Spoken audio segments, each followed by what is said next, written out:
What's going on YouTube? This is SG1 Sports and you're watching our college football channel. We continue our look back to 2023 and looking at how teams were in one possession games to see which teams were maybe better or worse than their record, or maybe they were underrated or overrated, and just kind of gives you an idea of which teams are overhyped and underhyped going into this next season. We've done all the other Power 5 conferences, finishing up here with the ACC, and we'll start in this is actually going back to 2022, so we'll see if this held true this past season. So Clemson 3-1 in one possession games tells us to expect them to potentially drop off. They did. You look at NC State 4-1, you'd expect them maybe to drop off. They did not. They beat the odds there. They had actually improved upon their record this past season. And you look at Wake Forest 1-3, you expect them to maybe bounce back. They did not. So this is not proving to be true here in at least this half of the ACC. And again, we've done the other conferences. I would say 75% of the time, if a team is really good in one possession games, they drop off the next year in terms of their record. And they're really bad in one possession games, they have a much better record the next year. Again, 75% of the time, I'd say that probably happens, but you see a couple of cases here in the ACC where it did not happen. And then on the flip side, North Carolina 6-2, they did indeed have a drop off. Georgia Tech 4-1, they did not have a drop off. In fact, they had a better record this past season. Virginia Tech 1-4, they did turn things around, had a better season this past season. So let's get into this season now. We'll start with the top teams in the ACC. Florida State was 12-0, Louisville 10-2, NC State 9-3.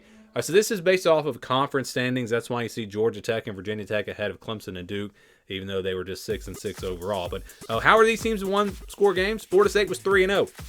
And not quite the 6-0 that Washington was, but still they were good in the close games. Louisville was 5-1. Watch out, Louisville potentially overrated. And I think that would, if you watch how the season ended, you could say, yeah, maybe this team was overrated. NC State was 4-1. They did it again, had another really good year in close games. Are they going to drop off next year? We'll see.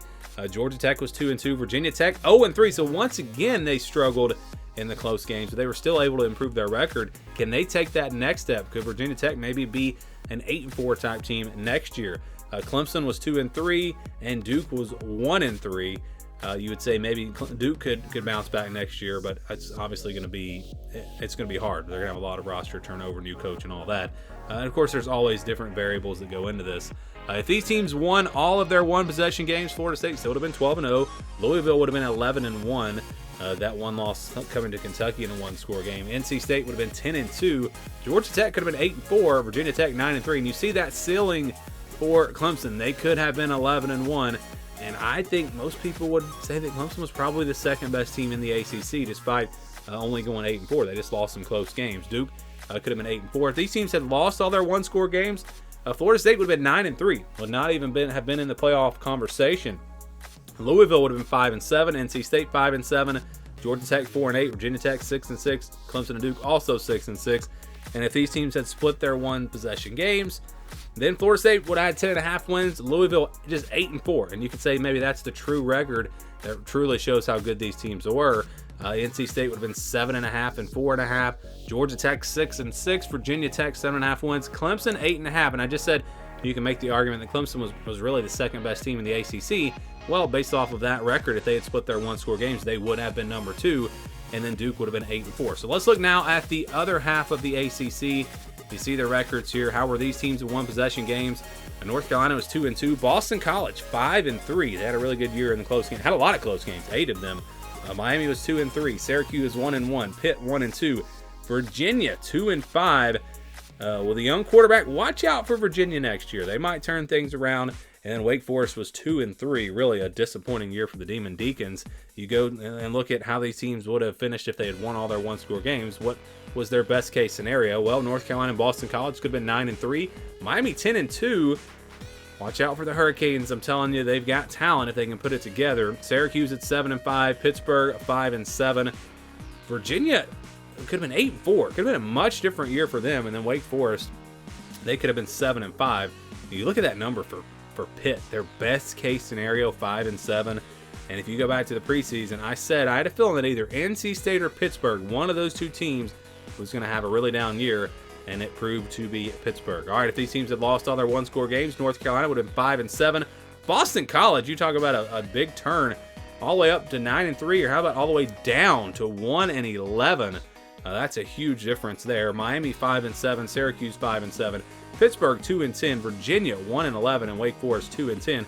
So if these teams had split their one-score games, North Carolina would have been 7-5, same record. Boston College just 5-7.